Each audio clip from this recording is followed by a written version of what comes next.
Bom, converso agora com o pré-candidato à presidência da República pelo PSOL, candidato Guilherme Boulos. Boulos, muito bom dia, é um prazer ouvi-lo aqui na Rádio Difusora, falando para o sul de Santa Catarina. Bom dia, Carlos, bom dia a todos os ouvintes da Rádio Difusora.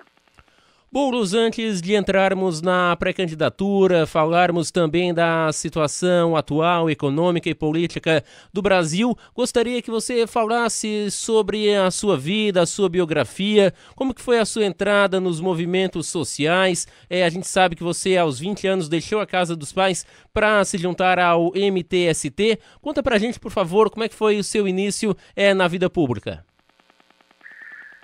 Olha, Carlos, eu, muito jovem, comecei a atuar já em grêmio estudantil, em escola secundária.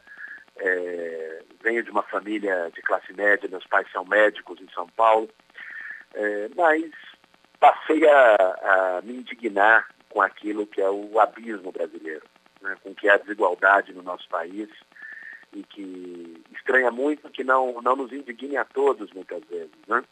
O Brasil é um país profundamente desigual, profundamente injusto. Os efeitos dessa desigualdade e a miséria estão postos nas ruas, em cada esquina, para quem quiser ver.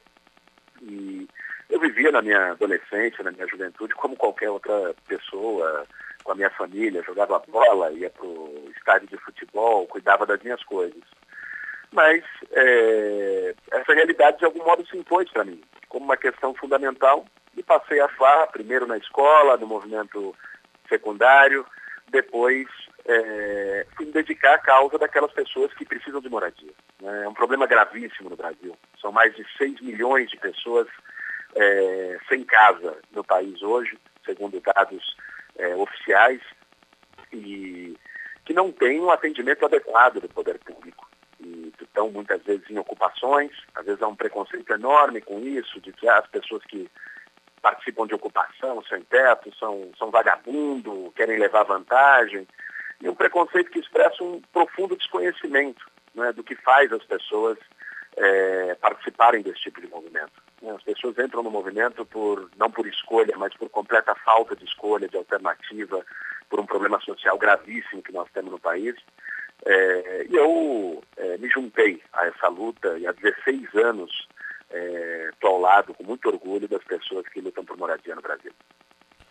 Ainda sobre essa questão, Boulos, a questão da moradia, você, acredito, acompanhou de perto o caso do prédio que desabou em São Paulo. Ainda sobre esse incidente, um fato que chama a atenção é que muitas pessoas moravam ali, pagavam aquele aluguel, como a mídia noticiou, porque se não fizessem, pelo fato de trabalharem no centro de São Paulo, teriam que pegar 3, 4 horas de condução, pagando do próprio bolso um valor que muitas vezes nem sequer tinham também, né?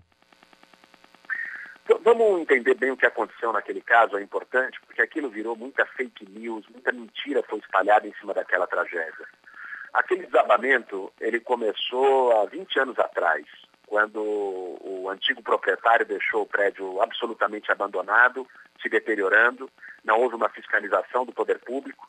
Depois ele perdeu o prédio para a União por dívidas, né, porque não pagava sequer o IPTU, o imposto. E mesmo quando o prédio chegou para a União e depois repassado para a Prefeitura de São Paulo, não houve o cuidado necessário. O prédio foi ocupado em razão de um duplo abandono, como todas as ocupações. O abandono de um imóvel e o abandono de pessoas, né? Essa é a história daquela lamentável tragédia. E, aliás, nos estranha que muita gente tenha se apressado a culpar as vítimas. Tem gente até hoje que está em barraca na praça, no Largo do Paissandu, em frente onde ocorreu a tragédia, que está desabrigado, sem qualquer atendimento adequado do poder público. Houve denúncias de que a associação que atuava lá, ou lideranças que atuavam lá, extorquiam as famílias, cobravam aluguel. Evidentemente, essas denúncias têm que ser apuradas, e se comprovar isso, conforme os depoimentos das pessoas nos levam a crer, isso é inadmissível, né? Precisa ter as punições cabíveis. Não é de se admitir que famílias sejam extorquidas, que quem não tem nada sofra ainda mais. Agora, nós temos que analisar a situação de uma maneira global. E analisar de uma maneira global, primeiro é entender que práticas isoladas não podem fazer com que a gente julgue o conjunto dos movimentos e pessoas que lutam por moradia, né? Oportunista, aproveitador, tem em todo canto. Aliás, seguramente tem mais aproveitador por metro quadrado no Congresso Nacional do que nos movimentos de luta por moradia. É preciso separar o joio do trigo. E é preciso também, sobretudo, entender a gravidade do problema da moradia nas regiões centrais. Tem muitos imóveis abandonados no centro. Aquele prédio não era caso único, né? No centro das cidades brasileiras, tem imóveis que ficam lá largados, esperando especulação imobiliária, uma valorização para o proprietário ganhar em cima, né? Isso é inconstitucional. A Constituição brasileira diz que a propriedade tem que cumprir uma função social. E nesses casos não está sendo feito. Pra você ter uma ideia, existe hoje no Brasil mais casas sem gente do que gente sem casa.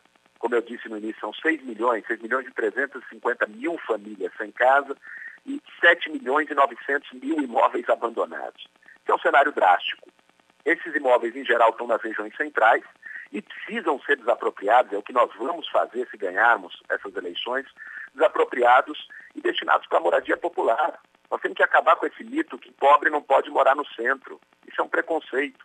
Faz com que as pessoas morem nas regiões mais distantes, peguem conduções lotadas, demorem horas para chegar ao trabalho, e nas regiões onde não tem infraestrutura, não tem saneamento, não tem serviços públicos. Nós precisamos mudar a lógica como se organizam as cidades brasileiras. Ainda sobre a pré-candidatura, as propostas de governo do Guilherme Boulos e do PSOL para um caso de vitória nas urnas em outubro para a presidência, Guilherme, quais são os outros motes, as outras bandeiras que o partido levanta para essas eleições em 2018? Olha, se nós ganharmos as eleições, nós vamos a princípio colocar 3 medidas fundamentais na agenda nacional. A primeira, no dia 1º de janeiro de 2019, nós vamos propor para a sociedade brasileira e para o Congresso Nacional um plebiscito para poder revogar as medidas desse governo do Temer. O Temer, em 2 anos, fez o Brasil andar décadas para trás. Não é à toa que é o governo mais reprovado, mais rechaçado da história republicana brasileira. Aprovou uma reforma trabalhista que retira direitos, aprovou a emenda constitucional 95, que congela investimentos sociais pelos próximos 20 anos, entregou a Petrobras para as empresas estrangeiras. Nós vimos aí o que aconteceu esses dias. A greve dos caminhoneiros foi resultado de uma política de preços desastrosa da Petrobras, que foi feita para gerar lucro para acionista em Wall Street e prejuízo para o povo brasileiro nas bombas de gasolina e de diesel, né? Nós temos que desfazer esse estrago, em primeiro lugar. E a sociedade brasileira não foi consultada por essas medidas. O povo agora tem que ser ouvido. As pessoas têm que ser chamadas a decidir sobre isso, e essa vai ser nossa primeira medida. Uma segunda questão, que para nós é fundamental, é o enfrentamento às desigualdades e aos privilégios no país. Não é possível que o Brasil continue sendo a 7ª economia do mundo e figure entre os 10 países mais desiguais do mundo. Isso é um abismo. O Brasil não é um país pobre, mas é um país onde as riquezas, a renda e o patrimônio estão profundamente mal distribuídos. E para fazer isso, nós vamos fazer uma reforma tributária, que é fazer com que aqueles que não pagam impostos hoje, que são os super ricos, os banqueiros, os operadores do mercado financeiro, comecem a pagar a conta. Hoje quem sustenta o Estado brasileiro é pobre e classe média, que paga imposto e paga bastante, aliás, né? O Estado brasileiro é como se fosse um Robin Hood ao contrário. Tira dos mais pobres e da classe média para dar para os super ricos, com juros exorbitantes na dívida pública, com a farra dos bancos. Isso tem que ser enfrentado, né? E a reforma tributária que nós vamos propor é taxação de grandes fortunas, é sim tributação de lucros e dividendos que hoje não pagam, né? Hoje nós temos um escândalo de que quem tem um carro, esteja nos ouvindo, talvez o seu carro, pagou IPVA agora no começo do ano. Quem tem um jatinho, um helicóptero, um iate, não paga R$1 de imposto. Não pode ser assim, é um escândalo. Essa reforma tributária é para fazer quem tem menos paga menos e quem tem mais paga mais. Os que não pagam, sobretudo, são os super ricos. Não é a classe média, não são os trabalhadores, são os super ricos que têm que começar a pagar a conta do Estado brasileiro. E por último, uma terceira medida que para nós é fundamental é que nós precisamos de uma nova ordem política no Brasil. esse sistema político está falido. Esse sistema político que virou, na verdade, um balcão de negócios. Quem ganha a eleição tem que ir lá e trocar cargo por apoio no Congresso Nacional. Né? Virou uma esculhambação. As pessoas estão descrentes da política brasileira com muita razão, porque essa forma de fazer política não nos representa, representa os interesses de privilegiados. Nós vamos ter que enfrentar isso sobretudo apresentando uma nova maneira de governar o Brasil, um novo jeito de fazer política, que é fazer política ao lado das maiorias sociais. Né? O voto não pode ser um cheque em branco, nem para presidente da República, nem para governador, nem para deputado ou senador. Né? O voto você elege representantes, agora o povo tem que ter controle sobre esses representantes. Né? Não pode a democracia ser a cada 4 anos apertar um botão e depois acabou. Nós temos que ter plebiscitos, referendos, as pessoas têm que ser ouvidas. O que nós queremos, e esse é o novo na política, é diminuir o abismo que existe entre o poder e as pessoas. É reduzir o poder desse sistema político e aumentar o poder de decisão das pessoas. Isso passa também, evidentemente, porque o Congresso Nacional tem o seu papel, por eleger bancadas comprometidas com os interesses sociais, né, com os interesses das maiorias.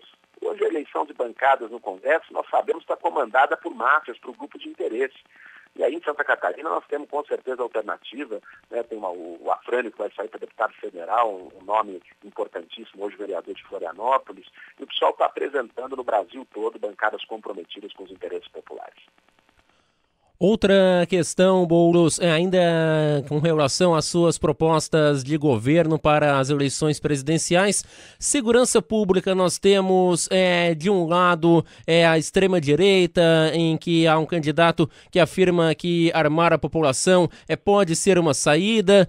Qual é a sua visão dessa situação da segurança pública? Você que também já foi preso durante a atuação em movimentos sociais, movimentos por moradia, acabou depois liberado. Qual é a sua atuação de quem já sentiu na pele também essa atuação? O que dá para fazer para melhorar a situação da segurança no país?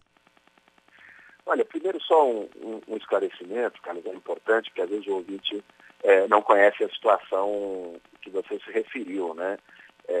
Eu fui detido numa ação de despejo truculenta da Polícia Militar que estava retirando as famílias das suas casas, e eu estava ao lado das famílias e por isso houve a detenção.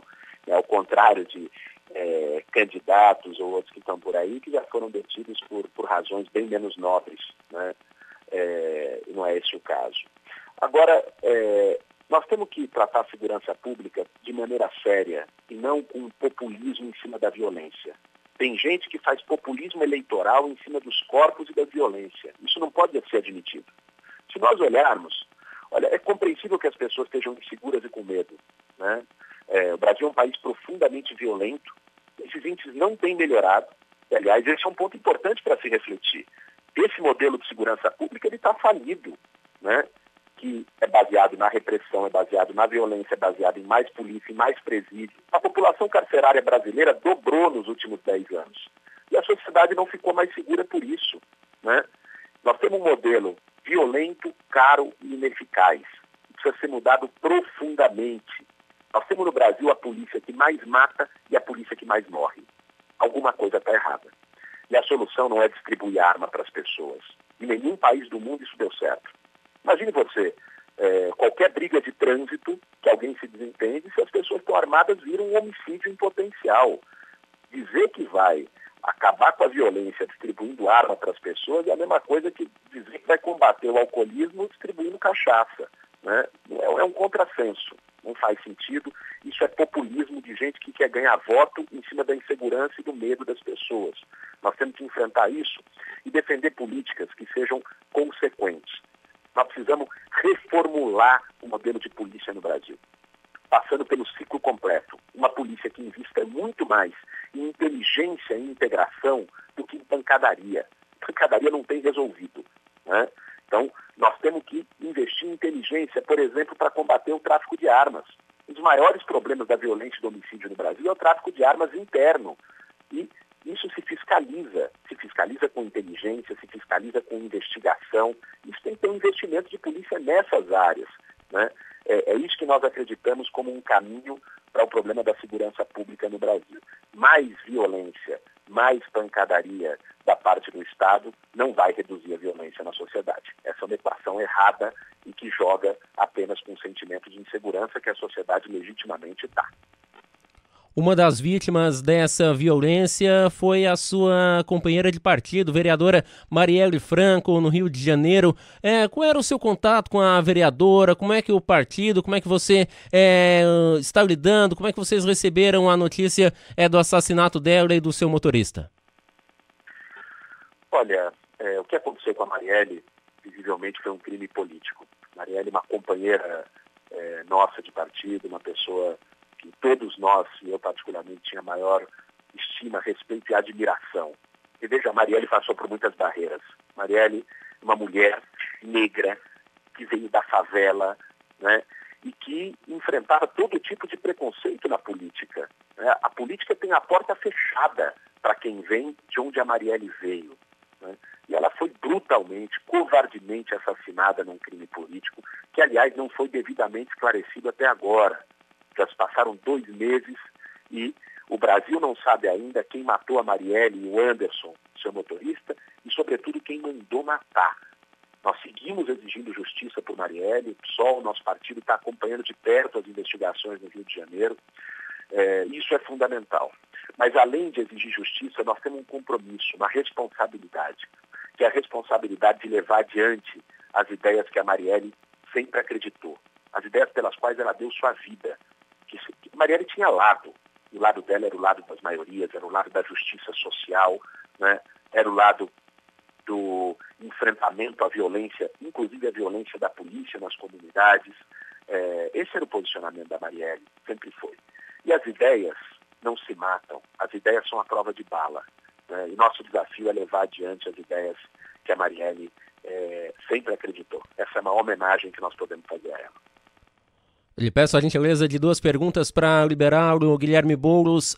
A primeira delas, Luiz Inácio Lula da Silva, o ex-presidente, governou o país em 2 mandatos, também na linha da esquerda, apesar de ser do Partido dos Trabalhadores. Como é que você vê essa situação? Você que teve contato com o ex-presidente dias antes de ele ser preso pela Polícia Federal. Olha, Carlos, o que aconteceu em relação ao Lula visivelmente foi uma injustiça. E aqui não se trata das pessoas gostarem ou não do Lula. O debate não pode ser feito desse jeito. Porque as pessoas dizem, não gosto do Lula, então ele tem que estar preso mesmo, né? Isso é um desrespeito à democracia, né? Veja bem, o Lula foi condenado sem apresentação de qualquer prova consistente, foi preso, né, numa prisão por motivações evidentemente políticas para retirá-lo das eleições. Isso está claro hoje para o Brasil inteiro, né? Veja, qual prova efetivamente apresentaram contra o Lula? Já teve gravação, teve mala de dinheiro, teve extrato de conta na Suíça. Não apresentaram prova. Basta olhar, contra o Temer.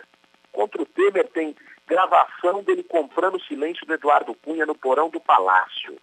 Tem o braço direito dele correndo com uma mala de dinheiro filmado no meio da calçada. E o Temer está governando o Brasil no Palácio do Planalto. Contra o Aécio Neves, tem gravação dele lá negociando mutreta com o dono da Friboi, o Joesley. Depois, nessa mesma gravação, ele dizia até que ia matar o primo antes de delatar. E ele está fazendo lei no Senado Federal. Contra o Lula não tem nada disso, ele está preso em Curitiba. Então, isso é inadmissível, né? Isso, no nosso entendimento, é um desrespeito a democracia. E veja que não se trata de ser eleitor do Lula ou filiado ao PT. Eu sou do PSOL, né? E sou pré-candidato a presidente da República. Agora, nós não podemos ser coniventes com injustiça. É isso que está em jogo, no nosso entendimento, na questão do Lula.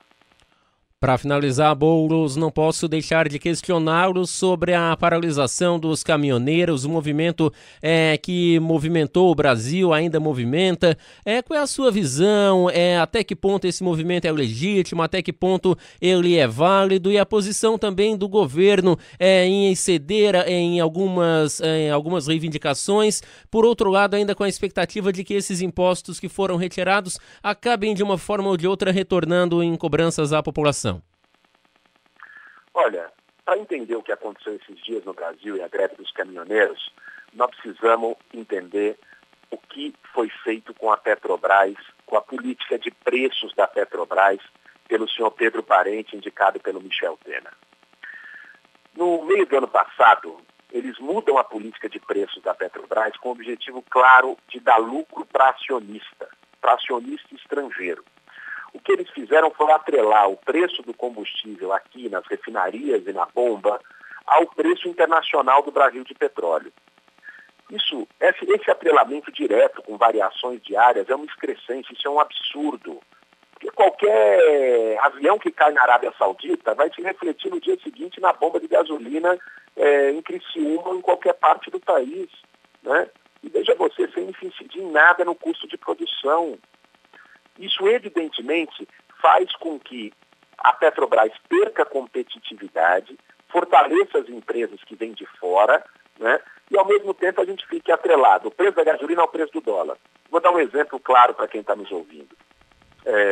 O Brasil tem capacidade de refino bastante elevada, né, de mais de 75% de todo o consumo nacional.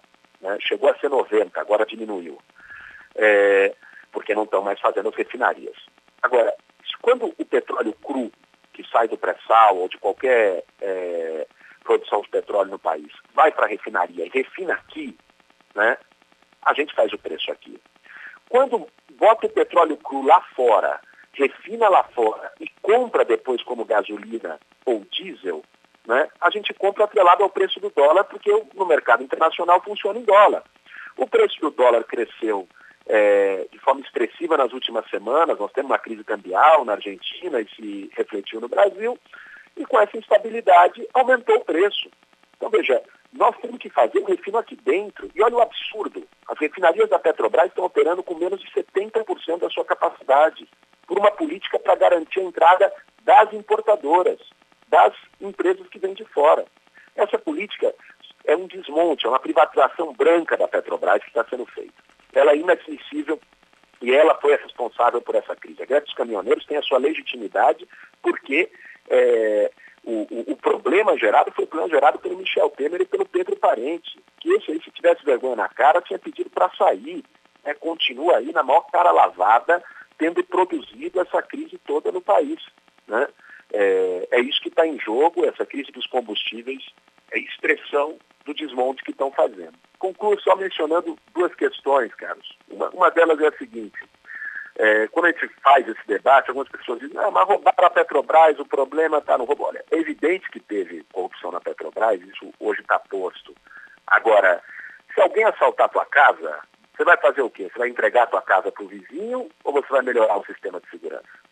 O que estão fazendo é entregar para o vizinho, vender para os concorrentes, entregar para a Shell, para as empresas estrangeiras. O que tinha que fazer era melhorar o sistema de controle interno, de controle social e dar transparência para a Petrobras. É assim que tem que ser feito. Iniciou, inclusive, hoje uma greve dos petroleiros, que vai, enfim, segue aí pelo país, com esse objetivo também, defendendo uma Petrobras pública contra essa política absurda que está sendo feita. E concluo dizendo que a alternativa que nós estamos construindo para mudar o país é uma alternativa nacional, capilarizada. Eu estou ao meu lado com a Sônia Guajajara, minha companheira de chapa, a primeira indígena a estar numa chapa presidencial na história do país. É uma aliança que vem de baixo para cima, em que o PSOL teve a enorme generosidade de se abrir e acolher essa aliança com movimentos sociais, com artistas, com intelectuais. Mais de 500 professores universitários assinaram um manifesto em defesa da nossa pré-candidatura, e que aí em Santa Catarina tem a pré-candidatura do Leonel Camazão a governo do Estado e uma chapa bastante forte para que a gente possa renovar de verdade o Congresso Nacional. Guilherme Boulos, pré-candidato do PSOL à presidência da República, muito obrigado pela sua atenção com a Radiodifusora, com o Sul Catarinense. Uma boa semana de trabalho e sucesso no processo eleitoral. Muito obrigado, Carlos, a todos que nos acompanharam na Radiodifusora, a todos os moradores, a todas as moradoras do Sul Catarinense. Esperamos todos conseguir contribuir nesse ano para enfrentar os privilégios, as desigualdades e mudar o nosso país.